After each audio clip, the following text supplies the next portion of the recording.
ये बहुत पुराने ज़माने की बात है। मलिक शाम की शहजादी नूर बेहद हसीन थी, मगर बहुत मगरूर और संगदिल थी। उसकी सवारी जिस वक्त शहर के बाजारों से गुजरती तो मकानों की खिड़कियां और दरवाजे बंद कर दिए जाते। दुकानदार दुकानों के पर्दे गिरा देते, राहगीर रास्ते से हटकर गलियों कूचों में चले जाते, और अगर इत्तफाक से कोई रह जाता तो उसके लिए हुक्म था कि वो ज़मीन पर मुंह के बल लेट जाए। इस हुक्म के खिलाफ अमल करने वाले शख्स के लिए ये सज़ा मुकर्रर थी कि उसे चौराहे पर बने चबूतरे पर खड़ा करके उसकी दोनों आंखें लोहे की तपती हुई सलाख से फोड़ दी जाती थी। एक दिन शहजादी की सवारी बाजार से गुजर रही थी कि एक बूढ़ा माहीगीर यानी मछलियां पकड़ने वाला दूसरे रास्ते से उस बाजार में दाखिल हुआ। सवारी तेजी से आ रही थी, इसलिए माहीगीर को इतना मौका न मिला कि वो दौड़कर वापस उसी गली में चला जाता जिससे वो आया था। सर पर मछलियों से भरी टोकरी थी जिसे वो किसी के सहारे के बगैर सर से उतार नहीं सकता था। अगर वो जमीन पर मुंह के बल लेटने के लिए टोकरी फेंकता तो सड़क पर मछलियां फैल जातीं। गरीब घबराकर इधर उधर देखने लगा कि अब कहां जाएं और क्या करें, मगर कोई सूरत नजर न आई और संगदिल शहजादी के संगदिल सिपाहियों ने उसे गिरफ्तार कर लिया। शहजादी ने उसे देखकर हुक्म दिया कि दस्तूर के मुताबिक 2 दिन के बाद उसकी आंखें लोहे की गर्म सलाख से फोड़ दी जाएं। इस हुक्म को सुनकर कोतवाले शहर ने सर झुका दिया, मगर बूढ़ा माहीगीर कांपने लगा और हाथ जोड़कर दुहाई देने लगा, ऐ गरीब परवर शहजादी, रहम, मैंने हजूर को हरगिज नहीं देखा, मेरी कमजोरी का ख्याल कीजिए और मुझ पर रहम फरमाइए। शहजादी ने कहा, इस कमबख्त की आंखें फोड़ दी जाएं, और सवारी रवाना हो गई। गरीब माहीगीर रोता रह गया। उसके कांपते हाथ टोकरी को ना संभाल सके और वो सर से गिर पड़ी। सिपाही ने उसकी पीठ पर एक डंडा बरसाया और कहा, जंगली बूढ़े, ये तूने क्या किया? साफ सुथरी सड़क को गंदा कर दिया। उठा इन मछलियों को। गरीब माहीगीर की आंखों से आंसू बह रहे थे। वो खौफ के मारे जमीन पर बैठकर कांपते हाथों से मछलियां उठा उठाकर टोकरी में भरने लगा। उसी वक्त एक लड़का जिसकी उम्र तकरीबन 18 बरस होगी उस तरफ से गुजरा और माहीगीर पर तरस खाकर मछलियां टोकरी में भरने लगा। सिपाहियों को ये बात बहुत बुरी मालूम हुई और उन्होंने लड़के को धकेलते हुए कहा, तुझसे किसने कहा था कि तुम मछलियां उठाकर टोकरी में रखते? लड़के ने कुछ कदम चलकर कहा, शाही कुत्तों, देख लूंगा तुम्हें भी और तुम्हारी शहजादी को भी। ये कहकर वो भाग निकला और सिपाही दांत पीसते रह गए। शहजादी बाजारों की सैर करने के बाद वापस अपने महल में पहुंची। शहजादी का महल बादशाह के महल से अलग था और उसके चारों तरफ बहुत सख्त पहरा था। इंसान तो इंसान, कोई परिंदा भी पर नहीं मार सकता था। इसलिए शहजादी अपने आलीशान कमरे में तन्हा सोती और खिड़कियां खुली रखती। उस रात भी वो तन्हा सो रही थी कि वो लड़का जिसने सिपाहियों को धमकी दी थी खिड़की के रास्ते अंदर दाखिल हुआ और एक कोने में खड़ा होकर हर चीज को गौर से देखने लगा। उसने देखा कि कमरे के दरमियान में एक खूबसूरत संदूक रखा हुआ है जिसके अंदर सुर्ख रंग का एक हीरा रखा हुआ है और उसकी चमक से सारा कमरा रोशन है। कमरे में यूं तो हर चीज कीमती और निराली थी, मगर जो बात उस हीरे में थी वो किसी में न थी। ये देखते हुए लड़के ने आगे बढ़कर हीरे को उठाया और अपनी पगड़ी में रख लिया। उसी वक्त वो कमरा तारीक हो गया। वो लड़का जिस रास्ते से आया था उसी रास्ते से वापस चला गया। रात के आखिरी हिस्से में शहजादी की आंख खुली तो उसे कमरे में अंधेरा नजर आया। बड़ी मुश्किल से वो उस जंजीर तक पहुंची जिसे खींचने से महल की छत पर लटका हुआ घंटा बजने लगता था। उसने जंजीर को जोर जोर से खींचा और घंटे की आवाज दूर दूर तक फैल गई। गुलाम, कनीजें, बांधियां और तमाम पहरेदार घबराकर शहजादी के कमरे की तरफ भागे। इधर बादशाह की आंख भी खुल गई और मलिका भी कलेजा पकड़कर बिस्तर से उठ खड़ी हुई और कहने लगी, हाय हाय, मेरी बच्ची को क्या हादसा पेश आ गया, चलिए जल्दी कीजिए। फिर दोनों जल्दी जल्दी बाहर निकले और तेज तेज कदम उठाते हुए शहजादी के महल में पहुंचे। वहां एक कोहराम मचा हुआ था। शहजादी बिगड़ रही थी और तमाम नौकर हाथ जोड़कर कह रहे थे कि हमने महल में किसी को दाखिल होते नहीं देखा। बादशाह ने आगे बढ़कर शहजादी से मालूम किया कि यहाँ कौन आया था और क्या नुकसान पहुंचा, तो उसने कहा, मेरे कमरे में से हीरा गायब है और ये सब लोग कहते हैं कि यहाँ कोई नहीं आया। बादशाह ने पहरेदारों की तरफ देखा तो उन्होंने कहा, जहां पना, हम सब एक पल के लिए भी गाफिल नहीं हुए और हमने यहाँ किसी को आते नहीं देखा। बादशाह ने कुछ सोचकर कहा, बेहतर है कि तुम सब जाओ और कल सुबह तक चोर को तलाश करो। अगर वो ना मिला तो तुम में से हर एक को सख्त सजा दी जाएगी। नौकरों के जाने के बाद मलिका ने कहा, मुझे यकीन है कि इनमें से एक भी आदमी चोर नहीं है। चोर जरूर बाहर से आया है, इसलिए सुबह होते ही ऐलान करवा दीजिए कि चोर को गिरफ्तार कराने वाले को इनाम दिया जाएगा। बादशाह हैरान भी था और परेशान भी, क्योंकि ये पहली चोरी थी जो उसके इल्म में आई थी। इसलिए वो गर्दन लटकाए खामोश अपने महल की तरफ चल दिया और सुबह होते ही उसने ऐलान करवा दिया कि शहजादी का गुमशुदा हीरा तलाश करके बादशाह को पेश करने वाले को मुंह मांगा इनाम दिया जाएगा। दूसरे दिन वही खूबसूरत नौजवान लड़का दरबार में दाखिल हुआ। बादशाह ने कहा, तुम कौन हो और क्या चाहते हो? वो कहने लगा, बादशाह सलामत, मैं शहजादी साहिबा का अनमोल हीरा पेश करने और ऐलान के मुताबिक मुंह मांगा इनाम हासिल करने के लिए हाजिर हूँ। बादशाह ने कहा, शाबाश, कहाँ है वो हीरा? उसने अपनी पगड़ी में से हीरा निकालकर निहायत अदब से बादशाह को दे दिया। बादशाह उसे देखकर बहुत खुश हुआ और कहने लगा, अब कहो इनाम में क्या चाहते हो? लड़के ने कहा, परसों शहजादी साहिबा ने गरीब और बूढ़े माहीगीर की आंखें फोड़ने का हुक्म दिया था, उसे वापस लिया जाए और उन 5 सिपाहियों की पीठ पर 20-20 कोड़े लगवाए जाएं, जिन्होंने माहीगीर को गिरफ्तार किया था और मुझे गालियां दी थीं। बादशाह ने कहा, तुम्हारा उस माहीगीर से क्या रिश्ता है?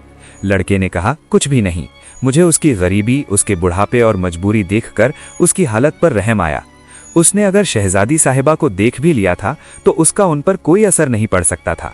बादशाह ने वजीर आम से कहा, हमने उस माहीगीर का कसूर मुआफ किया, अब उसे आज़ाद कर दो और 5 सिपाहियों ने से हर एक की पीठ पर 20-20 कोड़े लगवा दो और इस लड़के को कैद खाने में डाल दो। लड़के ने कहा, बादशाह सलामत, मेरा कसूर क्या है? बादशाह ने जवाब दिया, चोरी, तुमने हीरा चुराया था। लड़का कहने लगा, मैंने तो माहीगीर को आज़ाद कराने के लिए चोरी की थी। बादशाह कहने लगा, अब सफाई की कोई ज़रूरत नहीं है। लड़के ने कहा, अगर मुझे कैद किया गया तो याद रखिए मैं आपके ताज की चोरी करूंगा और फिर आप मुझे ना पकड़ सकेंगे। बादशाह बोला, नादान लड़के, बेवकूफ़ ना बनो। फिर उसने सिपाहियों को इशारा किया और वो उसे पकड़ कर ले गए। वजीर आम ने जाकर माहीगीर को आज़ाद किया और सिपाहियों को 20-20 कोड़े लगवाए। इधर शहजादी उस हीरे को देखकर बहुत खुश हुई और बादशाह से कहने लगी, अब्बा जान, इस चोर को सख्त सजा दीजिए। बादशाह बोला, हमने उसे कैदखाने में भेज दिया है और अब सोच रहे हैं कि कल सुबह रियाया के सामने उसके दोनों हाथ कटवा दें ताकि देखने वालों को इबरत हासिल हो कि चोरी की सजा क्या है। शहजादी कहने लगी, बिल्कुल दुरुस्त है, उसने आपको ताज चुराने की धमकी भी तो दी है। बादशाह ने कहा, मगर हमारे कमरे तक पहुंचने से पहले ही उसके दोनों हाथ कटवा दिए जाएं। फिर उसने जाकर वजीर आम से कहा, आज शाम तक सारे शहर में मुनादी करवा दो कि शहजादी का गुमशुदा हीरा चुराने वाले चोर के दोनों हाथ कल सुबह कटवाए जाएंगे, लिहाजा सब लोग जमा होकर ये तमाशा देखें। वजीर ने कहा, बहुत बेहतर है, वाकई इस लड़के को ये सजा ना दी गई तो आइंदा ये बहुत बड़ा डाकू बन जाएगा। फिर उसने जाकर मुनादी करवा दी और कैदखाने में चोर लड़के को बादशाह का फैसला सुनाते हुए कहा, अगर तुम चोरी ना करते तो इस कम उम्र में ऐसी सख्त सजा से महफूज रहते। लड़के ने कहा लगाते हुए कहा, दीवाने हुए हो, मेरे हाथ कौन काट सकता है? मैं तो सूरज निकलने से पहले इस कैद से आज़ाद हो जाऊंगा। वजीर आजम ने बाहर आकर दारोगाए जिंदान से कहा, आज रात सख्त पहरा लगाओ और अंदर बिल्कुल अंधेरा रखना ताकि ये कैदी लड़का किसी चीज को ना देख सके। दारोगा ने कहा, बहुत बेहतर है हुजूर, आप बेफिक्र रहें। वजीर आजम चला आया और दारोगा ने कैदखाने के दरवाजे चारों तरफ सिपाहियों को मुकर्रर कर दिया। रात गुजर गई और सुबह होते ही वजीर आजम लड़के को देखने के लिए आया, मगर वो ये देखकर हैरान रह गया कि हथकड़ियां और बेड़ियां फर्श पर पड़ी हैं, दरवाजे और रोशनदान बंद हैं, मगर चोर लड़का गायब है। उसने दारोगा को बुलाया और सख्त तनबीह की और उससे पूछा, अगर तमाम सिपाही जाग रहे थे तो लड़का कैसे गायब हो गया? दारोगा ने कहा, वजीर साहब, आज की रात तो मैं खुद भी यहाँ से नहीं गया, थोड़ी थोड़ी देर के बाद यहाँ आकर मुआयना करता रहा, समझ में नहीं आता कि वो कैसे निकला और कहाँ चला गया। वजीर को बहुत गुस्सा आया और वो जाकर बादशाह से शिकायत की। वो भी गुस्से से आग बगोला हो गया और उसने हुक्म दिया कि दारोगा और उन तमाम सिपाहियों को जो रात पहरे पर मुकर्रर थे कैद कर दो और सुबह शाम उनमें से हर एक की पीठ पर 5-5 कोड़े लगवाओ। बादशाह का सारा दिन परेशानी और गुस्से की हालत में गुजरा। उसने किसी से बात नहीं की, शहजादी को भी नहीं देखा। शहजादी सईदा नूर बादशाह के पास आई तो उसने देखा कि वो बहुत उदास है और सर पकड़े खिड़की से झांक रहा है। शहजादी ने उसके करीब जाकर उसके कंधे पर हाथ रखा और कहा, अब्बा जान, आपकी उदासी की क्या वजह है? उसने जवाब दिया, कल वो चोर लड़का कैद से भागने में कामयाब हो गया और आज रात मेरा ताज चुरा कर ले गया। ये बहुत अजीब बात है कि वो सबकी आंखों में धूल झोंक कर महल में दाखिल हो जाता है और जो चीज़ चाहता है उठाकर ले जाता है। शहजादी कहने लगी, मेरा ख्याल है कि वो यहाँ के नौकरों से मिला हुआ है, वरना उसे महल में दाखिल होने की जुर्रत न होती। बादशाह ने कहा, मुझे यकीन है कि बूढ़े माहीगीर से उस लड़के का जरूर कोई ताल्लुक है, लिहाजा उसे गिरफ्तार करने के लिए उस माहीगीर को यहाँ रखा जाए और किसी सख्त सज़ा का ऐलान किया जाए। फिर वो जैसे ही उसकी मदद के लिए आए तो उसे गिरफ्तार कर लिया जाए। शहजादी ने कहा, यह बहुत अच्छी तदबीर है। बादशाह ने उसी वक्त वजीर आज़म को बुलावा कर उसकी तदबीर से आगाह किया। वजीर आज़म ने सोचकर जवाब दिया, इस लड़के से ताज हासिल करने के बाद उसे अपनी निगरानी में रखना चाहिए। शहजादी बोली, मैं उसे रस्सियों में जकड़कर अपने कमरे में रखूंगी, फिर देखती हूं कि वो कैसे भागता है। वजीर आज़म ने जाकर सिपाहियों को हुक्म दिया कि वो माहीगीर को पकड़कर ले आएं। हुक्म की देर थी कि सिपाही घोड़ों पर सवार होकर गए और 1 घंटे में बूढ़े को ले आए। बादशाह ने उसे शाही मेहमान खाने में भेज दिया और शहर में ऐलान करवा दिया कि बूढ़े माहीगीर की आंखें निकालकर चीलों को खिलाई जाएंगी और वो इस वक्त शहजादी के महल में कैद है। इस ऐलान को सुनकर सारे शहरी अफसोस करने लगे। लड़के ने जब सुना तो उसे भी बहुत गुस्सा आया। कहने लगा, मुझ पर जोर न चला तो फिर गरीब बूढ़े को निशाना बना दिया, मगर मकसद में कामयाब होना मुश्किल है। रात के वक्त शहजादी के महल पर बहुत सख्त पहरा था। बादशाह भी भेष बदले हुए नीचे गश्त लगा रहा था कि आधी रात के वक्त शहजादी के कमरे से एक चीख की आवाज़ सुनाई दी और सारा महल गूंज उठा।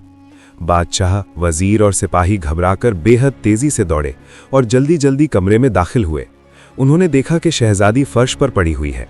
बादशाह नीचे बैठकर उसका सर गोद में ले लिया और फौरन शाही तबीब को बुलावा किया। उसने देखकर कहा, अफसोस, शहजादी साहिबा हमसे बिछड़ गईं, उन्हें किसी जहरीले सांप ने डस लिया। बादशाह की आंखों से आंसू बहने लगे और वो सिसकियां लेने लगा। या इलाही, ये तूने क्या किया? मेरी जिंदगी का सहारा एक यही तो थी, उसे भी तूने छीन लिया।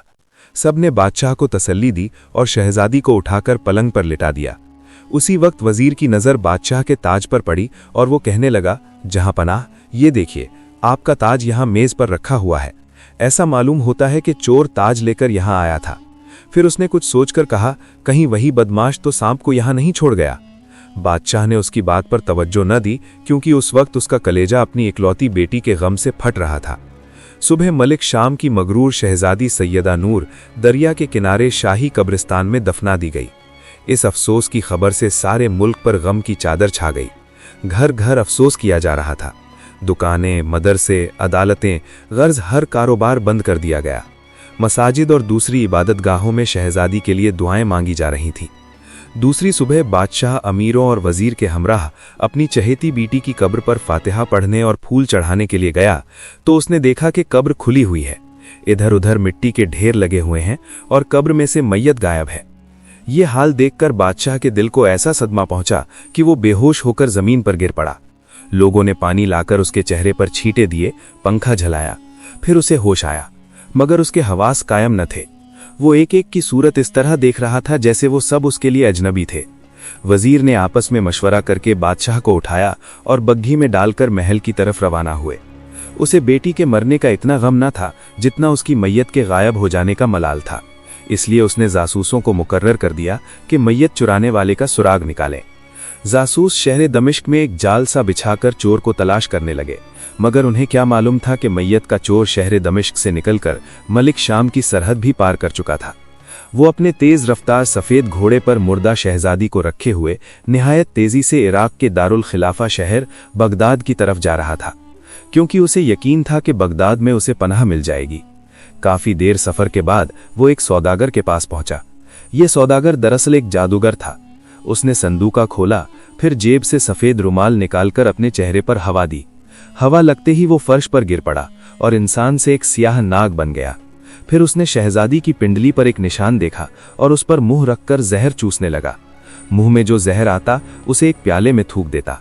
इसी तरह जहर चूसते चूसते जब खून निकलने लगा तो उसने चूसना छोड़ दिया और एक कोने में जाकर मिट्टी चाटने लगा। मिट्टी चाटते ही वो फिर अपनी असली शक्ल में आ गया। इधर शहजादी ने भी आंखें खोल दी और चोर को देखकर कहने लगी, मैं इस वक्त कहाँ हूँ और तुम कौन हो? उसने जवाब दिया, मेरा नाम सिकंदर है और मैं दमिश्का का रहने वाला हूँ, मगर इस वक्त शहर बगदाद में होकर गया हूँ।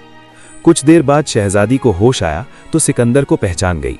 वो कहने लगी, तुम मुझे यहाँ कैसे ले आए? मुझे वापस लेकर जाओ, मैं यहाँ नहीं रह सकती। तुम मेरे साथ जुल्म कर रहे हो। जिस पर सिकंदर बोला, तुम्हें ये जुल्म लग रहा है और तुमने जो लोगों के साथ किया है क्या वो जुल्म नहीं? उस गरीब बूढ़े के साथ क्या किया तुमने? शहजादी बहुत शर्मिंदा हुई और उसे अपनी गलतियों पर बहुत शर्मिंदगी हुई। पहली मर्तबा खुद मुसीबत में फंसकर उसे एहसास हुआ कि वो कितना जुल्म करती रही है। उसने सिकंदर से कहा कि वो उसे महल पहुंचा दे, वो सबसे माफ़ी मांगेगी। वो सिकंदर से भी बहुत मुतासिर हुई जो हक के साथ खड़ा था, और एक बूढ़े की खातिर उसने बादशाह से टक्कर ले ली। सिकंदर अगरचे दमिश्का का चोर था, मगर उसकी हमदर्दी, बहादुरी, अक्लमंदी और होशियारी की वजह से शहजादी सैयदा नूर को उससे मोहब्बत हो गई थी और अब उसके साथ ही जिंदगी बसर करना चाहती थी। सिकंदर ने तो इस ख्याल से उसे सांप से डसवाया था कि बादशाह को परेशान करूंगा, दुख पहुंचाऊंगा, ताकि गरीबों को सख्त सजाएं देने और उन्हें तकलीफ पहुंचाने का नतीजा मिल जाए। मगर साथ रहने से उसे भी मोहब्बत हो गई थी और वो भी उसके हमराह जिंदगी बसर करना चाहता था। 1 महीने तक बगदाद में रहने के बाद सिकंदर ने उससे कहा, नूर, तुम्हारे वालिद साहब बहुत परेशान होंगे, चलकर उन्हें तसल्ली देना चाहिए। शहजादी इस बात को सुनकर बहुत खुश हुई और उसी रोज दोनों दमिश्का रवाना हो गए।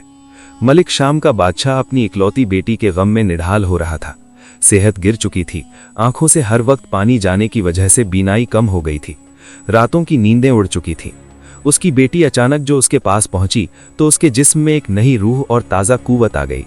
उसने शहजादी को सीने से लगा लिया। फिर उसे ख्याल आया कि बेटी तो मर चुकी है। इस ख्याल के आते ही वो घबरा गया और कहने लगा, तू कौन है? मेरी बेटी तो मर चुकी है।